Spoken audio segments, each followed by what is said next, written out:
Today, we are reviewing the Kasa Smart Wi-Fi Light Switch HS200 by TP-Link. Now, if you're anything like me, and you go into your bedroom and you get ready for bed and you cut off the lights and realize that you left the living room light on and don't want to get up, here's a solution.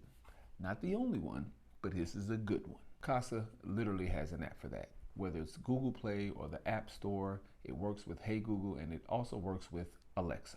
And it's fairly simple to install as well. Let me show you.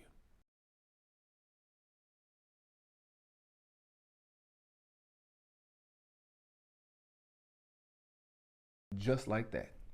Any switch in your house can be simply controlled now by just talking to it.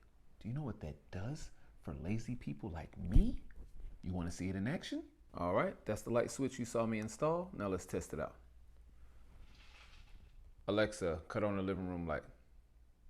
Okay. Alexa, cut off the living room light. Okay. Thank you, Alexa. Once again, this is the Kasa Smart Wi-Fi Light Switch HS200. If you do pick one up and you try it out, please let us know how you feel about it because we love it.